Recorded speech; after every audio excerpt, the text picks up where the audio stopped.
Hello friends, welcome to மக்கள் சேவை சால். இன்றைக்கி நம்ம ஒரு முக்கியமான இன்ஃபர்மேஷன் பற்றி தான் பார்க்க போகிறோம். அதாவது ஜனவரி 1 முதல் பல்வேறு புதிய மாற்றங்கள் அமலுக்கு வருது. இப்போ இதை பற்றின மொத்த இன்ஃபர்மேஷன் தான் இந்த வீடியோ வந்து பார்க்க போகிறோம். இந்த வீடியோ ஸ்கிப் பண்ணாமல் ஃபுல்லாக பாருங்கள். அது மட்டும் அல்ல, இந்த வீடியோ நிறைய பேருக்கு ஷேர் பண்ணுங்க. ஓகே, அதாவது ஜனவரி 1ஆம் தேதி முதல் நிறைய மாற்றத்தை வந்து அமலுக்கு கொண்டு வராங்க. ஒன் பை ஒன்னாக வந்து பார்க்கலாங்க. ஸோ மொதல் மாற்றம் என்ன அப்படின்னு பார்த்தீங்கன்னா, ரீசார்ஜ் கட்டணத்தோட விலை வந்து உயர போகுதுங்க. அதாவது ஜியோ, ஏர்டெல், வோடஃபோன், ஐடியா போன்ற நிறுவனத்துடைய கட்டணத்தை வந்து 10% முதல் 20% வரைக்கும் உயர்த்த போகிறதாக ஒரு தகவல் வந்து வெளியேறிருக்கு. ஸோ 2020ஆம் ஆண்டு முதல் இது அமலுக்கு வரும் அப்படின்ற மாரி சொல்லியிருக்காங்க. டிசம்பர்லேயே அமலுக்கு வரும் அப்படின்னு சொன்னாங்க. பட் இப்போ வந்து பாருங்கள், உங்களுக்கு 2026 முதல் இந்த புதிய கட்டணம் அமலுக்கு வரப்போகுது. ஸோ கொஞ்சம் கொஞ்சமாக வந்து பார்த்தா ப்ரைஸ் வந்து ஹைக் பண்ண போகிறாங்க. மொதல் அப்டேட்.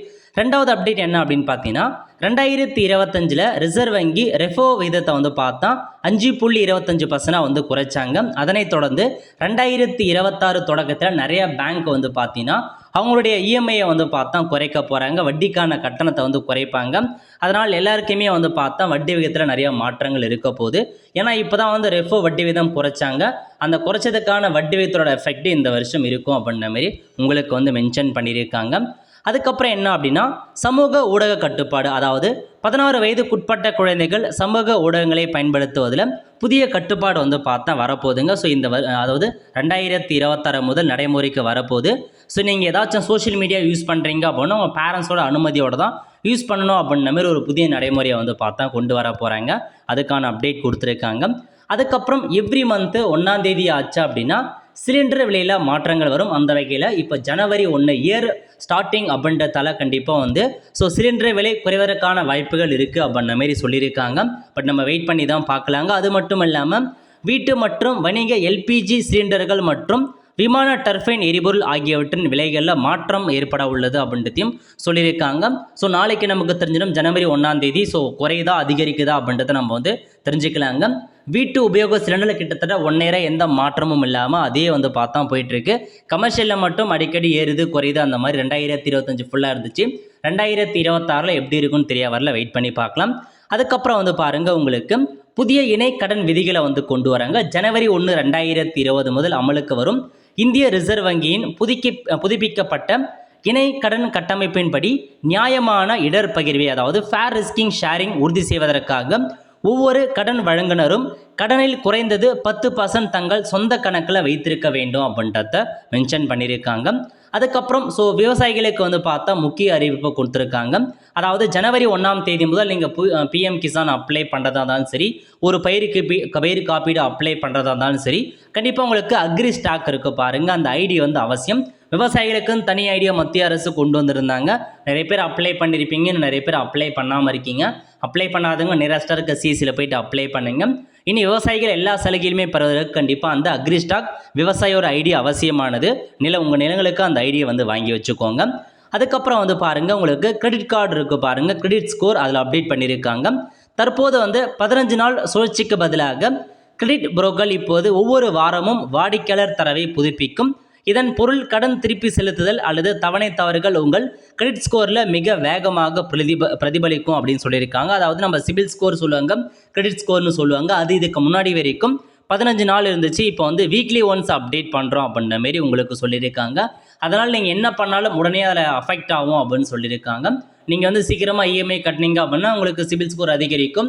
இல்லை மிஸ் பண்ணுறீங்க அப்படின்னா சிபில் ஸ்கோர் குறையும். அந்த மாதிரி அப்டேட் கொடுத்துருக்காங்க. இதுக்கப்புறம் 1 வீக் ஒரு தடவை அப்டேட் பண்ணப்படும் அப்படின்னு சொல்லியிருக்காங்க. நெக்ஸ்ட்டு வந்து பாருங்கள், உங்களுக்கு மத்திய அரசு ஊழியர்கள் மற்றும் ஓய்வூதியதாரர்களுக்கு வந்து பார்த்தீங்கன்னா மகிழ்ச்சியான செய்தி என்ன அப்படின்னா, 8வது ஊதியக்குழு ஜனவரி 2026 முதல் அமல்படுத்தலாம் அப்படின்ற மாதிரி ஒரு அப்டேட் வந்திருக்கு. அதிகபட்சமாக ஜனவரி முதலே உங்களுக்கு அமல்படுத்திடுவாங்க. இதன் மூலமாக உங்களுக்கு சேலரி வந்து இன்க்ரீஸ் பண்ணப்படும். குறைந்தபட்ச ஊதியம் வந்து 18,000லேருந்து 41,000 வரைக்கும் உயர்வதற்கான வாய்ப்பு இருக்குங்க. ஸோ ஒர்க் பண்ணுற எல்லாருக்கையுமே வந்து பார்த்தா சேலரி உயரும் அப்படின்ற மாதிரி தான் சொல்லிட்டு வராங்க. அதுவும் நம்ம வெயிட் பண்ணி பார்க்கலாம். அதுக்கப்புறம் வந்து பார்த்தீங்க அப்படின்னா, நீங்கள் வந்து அதாவது ஜிபே, ஃபோன்பே போன்ற செயலி பயன்படுத்துகிறீங்க அப்படின்னா ஒரு அப்டேட் கொடுத்துருக்காங்க. அதாவது மின்சார கட்டணம், காப்பீட்டு தவணை மற்றும் கடன் இஎம்ஐ போன்றவற்றை தானாகவே செலுத்தும். அதாவது ஆட்டோ பே மூலமாக நீங்கள் பயன்படுத்துகிறீங்க அப்படின்னா இப்போ என்ன சொல்லியிருக்காங்க அப்படின்னா, இனி பயனர்கள் மிக எளிதாக கையாள முடியும். அதாவது பீம் யூபிஐ இருக்கட்டும், கூகுள் பே, ஃபோன்பே, நீங்கள் எந்த செயலியை பயன்படுத்தினாலும் அனைத்து தானியங்கி பரிவர்த்தனைகளையும் ஒரே தளத்தில் நிர்வகிக்கும் வசதியை வந்து இதன் மூலம் கிடைக்கிறது. இதுக்காக வந்து பார்த்தீங்கன்னா uphelp.nbc.org என்ற பிரத்யேக இணையதளத்தை வந்து பார்த்தா உருவாக்கியிருக்காங்க. இதன் மூலமாக நீங்கள் எந்த ஒரு ஆப்பில் நீங்கள் ஆட்டோபே வச்சுருந்தாலும் எல்லாத்தையுமே நீங்கள் சரிபார்க்கவும் தேவைப்பட்டால் ரத்து செய்யவும் முடியும் அப்படின்னு சொல்லியிருக்காங்க. ஒரு சில பேர் ஃபோன்பேயில் வச்சுருப்பாங்க, ஒரு சில பேர் ஜிபேயில் ஆட்டோபே கொடுத்துருப்பாங்க. அந்த மாதிரி நீங்கள் எந்த ஆப்பில் பயன்படுத்தாலும் இந்த ஒரே வெப்சைட் மூலமாக நீங்கள் எதெல்லாம் ஆட்டோபே இருக்குது அதை நீங்கள் கேன்சல் பண்ணலாமா தொடரலாமா எல்லாமே நீங்களே பண்ணிக்கலாம் அப்படின்ற மாரி உங்களுக்கு வந்து சொல்லியிருக்காங்க. அதுக்கப்புறம் வந்து பாருங்கள், அதாவது வாட்ஸ்அப், டெலகிராம் போன்ற நீங்கள் ஆப்பை வந்து யூஸ் பண்ணுறீங்க அப்படின்னா 90 நாட்களுக்கு ஒரு முறை உங்கள் ஃபோன் சிம் கார்டு கண்டிப்பாக செயல்பாட்டில் இருக்கணும் அப்படின்னு சொல்லியிருக்காங்க. இது வந்து பார்த்தீங்க அப்படின்னா ஒரு புதிய அப்டேட்டாக அமலுக்கு வருது. அதாவது நீங்கள் வாட்ஸ்அப்பாக இருக்கட்டும், டெலகிராமாக இருக்கட்டும் யூஸ் பண்ணுறீங்க அப்படின்னா உங்களுக்கு 3 மாதத்துக்கு ஒரு தடவை சிம் கார்டு வந்து வெரிஃபிகேஷன் ஆகும் அப்படின்னு சொல்லியிருக்காங்க. அதனால் சிம் கார்டு கட்டாயமாக உங்கள் ஃபோனில் இருக்கணும் அப்படின்னு சொல்லியிருக்காங்க. அப்படி இல்லை அப்படின்னா தானாக லாக் அவுட் ஆகிடும் அப்படின்ட்டு சொல்லியிருக்காங்க. அதேமாரி நீங்கள் வெப்பில் யூஸ் பண்ணுறீங்க அப்படின்னா 6 மாதத்துக்கு ஒரு முறை தானாக லாக் அவுட் ஆகும் அந்த மாதிரிலாம் மென்ஷன் பண்ணியிருக்காங்க. இதுவும் ஒரு புதிய அப்டேட்டுங்க. அதுக்கப்புறம் ஆதார் கார்டு கூட பேன் கார்டு லிங்க் பண்ணாதவங்களுக்கான கடைசி தேதி 31/12/2025 அதுக்குள்ளே பண்ணிடுங்க. இல்லை அப்படின்னா உங்களுக்கான பேன் கார்டு செயலிழக்க நேரிடும், நிறையா வந்து பார்த்தீங்க அப்படின்னா சிக்கல்கள் ஏற்படும் அப்படின்னு சொல்லியிருக்காங்க. இதுக்கான அப்டேட் கண்டிப்பாக நாளைக்கு தான் நமக்கு தெரிய வரும். ஜனவரி 1 முதல் தெரிஞ்சுக்கலாம். பட் இப்போதைக்கு இன்றைக்கி தான் கடைசி சொல்லியிருக்காங்க, சீக்கிரமாக அப்டேட் பண்ணிக்கோங்க. அதேமாரி ரேஷன் கார்டு வச்சுருக்கவங்க கண்டிப்பாக உங்களுடைய ஃபேமிலி மெம்பர்ஸ் எத்தனை பேர் இருந்தாலும் இகேவிசி பண்ணுற மாரி இருக்கும். அது பண்ணுறதுக்கும் கடைசி டே இன்றைக்கி தாங்க. ஸோ வந்து பார்த்தீங்க அப்படின்னா நாளைக்கு அதுக்கான அப்டேட் என்ன அப்படின்னு நம்ம தெரிஞ்சுக்கலாம். இப்போதைக்கு ஸோ நாளை முதல் அமலுக்கு வரக்கூடிய மாற்றங்கள் இதுதாங்க உங்களுக்கு அப்டேட் பண்ணியிருக்காங்க. அதுக்கப்புறம் வந்து பாருங்கள், இந்தியாவில் இருசக்கர வாகன பயணிகளுக்கு பாதுகாப்பை உறுதி செய்யும் நோக்கில் மத்திய சாலை போக்குவரத்து மற்றும் நெடுஞ்சாலைத்துறை அமைச்சகம் ஒரு அதிரடி உத்தரவு வந்து பிறப்பிச்சிருக்காங்க. அதாவது ஜனவரி 2026 1ஆம் தேதி முதல் இதுக்கப்புறம் தயாரிக்கப்படும் அனைத்து வாகனங்களுக்குமே ABS anti lock braking system எனப்படும் நவீன பிரேக்கிங் வசதி இருப்பது கட்டாயமாக்கப்பட்டிருக்கு. இதுக்கப்புறம் தயாரிக்கிற எல்லா வண்டிகளுக்குமே ஏபிஎஸ் அது இருக்கணும் அப்படின்றத சொல்லிட்டாங்க. மத்திய அரசு கட்டாயமாக்கியிருக்காங்க.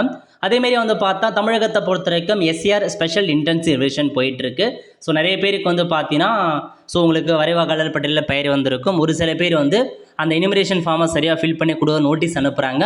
ஸோ நோட்டீஸ் வந்தவங்க சீக்கிரமாக போயிட்டு ஏதாச்சும் ஒரு டாக்குமெண்ட் சப்மிட் பண்ணி உங்கள் வாக்காளர் பட்டியலில் வந்து பார்த்தா பெயரை தக்க வச்சுக்கோங்க. அதேமாரி புதுசாக அப்ளை பண்ணுறவங்க, கரெக்ஷன்ஸ் பண்ணுறவங்க, தொகுதி மாற்றுறவங்க எல்லாருமே வந்து மாற்றிக்கோங்க. கடைசி தேதி 10 February 2026 அதுக்குள்ளே வந்து பார்த்தீங்கன்னா எல்லாத்தையுமே நீங்கள் பண்ணிக்கோங்க. அதை உங்களுக்கு கொடுத்துருக்காங்க. ஸோ 18 January 2026 சொல்லியிருக்காங்க. அதுக்குள்ளே எல்லாத்தையுமே அப்டேட் பண்ணிக்கோங்க. ஏன்னா உங்களுக்கு இறுதி வாக்காளர் பட்டியல் 17/2/2026 அன்றைக்கி ரிலீஸ் பண்ணுறாங்க. அன்றைய வாக்காளர் லிஸ்ட்டில் கண்டிப்பாக உங்கள் பெயர் இருந்தால் மட்டும்தான் வருகின்ற சட்டப்பேரவையில் உங்களால் வந்து சட்டமன்ற தேர்தலில் உங்களால் வாக்கு செலுத்த முடியும். அதனால் எல்லாத்தையுமே சீக்கிரமாக முடிக்க பாருங்கள். அதுக்கப்புறம் தமிழகத்தை பொறுத்த வரைக்கும் ஜனவரி 5ஆம் தேதி கல்லூரி மாணவர்களுக்கு இலவச லேப்டாப் வந்து வழங்குறாங்க. அந்த ஸ்கீம் வந்து துவங்கி வைக்கிறாங்க. ஸோ ஜனவரி 5ஆம் தேதி முதல் உங்களுக்கு லேப்டாப் வந்து ஒவ்வொரு காலேஜாக டிஸ்ட்ரிபியூட் பண்ண போகிறாங்க. ஸோ மொத்தமாக 10 லட்சம் மாணவர்களுக்கு வந்து கொடுக்க போகிறதா சொல்லியிருக்காங்க. ஏஐ வசதி உள்ள ஒரு லேப்டாப் வந்து ப்ரொவைட் பண்ணுறாங்க. அதுக்கப்புறம் ஜனவரி தமிழகத்தில் பொங்கல் பண்டிகையை முன்னிட்டு உங்களுக்கு பொங்கல் பரிசு வித் ரொக்கம் வந்து ப்ரொவைட் பண்ண போகிறாங்க. அதுவும் உங்களுக்கு ஜனவரி முதல் வந்து பார்த்தா வரப்போகுது. அதுக்கப்புறம் முக்கியமான இன்ஃபர்மேஷன் என்ன அப்படின்னு பார்த்தீங்கன்னா ஜனவரி 14ஆம் தேதி முதல் ரயில் ஒன் ஆப் இருக்கு பாருங்கள். அதன் மூலமாக அன்ரிசர்வ் டிக்கெட் நீங்கள் புக் பண்ணுறீங்க அப்படின்னா 3% தள்ளுபடி கிடைக்கும் அப்படின்ற மாரி உங்களுக்கு சொல்லியிருக்காங்க. அதனால் அன்ரிசர்வ் டிக்கெட் புக் பண்ணுறீங்க அப்படின்னா நீங்கள் டேரெக்டாக ரயில்வே ஸ்டேஷனில் போய்ட்டு புக் பண்ணாத ரயில் ஒன் ஆப் மூலமாகவே அன்ரிசர்வ் டிக்கெட் புக் பண்ணி நீங்கள் 3% தள்ளுபடியை வந்து பெறலாங்க. இதுதான் உங்களுக்கு ஜனவரி மாதம் முதல் அமலுக்கு வரக்கூடிய மாற்றமாக அறிவிச்சிருக்காங்க. ஸோ செக் பண்ணி பார்த்துட்டு மறக்காமல் நிறைய பேருக்கு இந்த வீடியோ வந்து ஷேர் பண்ணுங்கள். கண்டிப்பாக அவங்களுக்கும் இந்த வீடியோ ஹெல்ப்ஃபுல்லாக இருக்கும். ஆல் த ஃப்ரெண்ட்ஸ், கண்டிப்பாக இந்த பிடிச்சா லைக் பண்ணுங்கள். அது மட்டும் அல்ல, இந்த வீடியோ நிறைய பேருக்கு ஷேர் பண்ணுங்கள். அடுத்த ஒரு நிலையில் சந்திப்போம். நன்றி, வணக்கம்.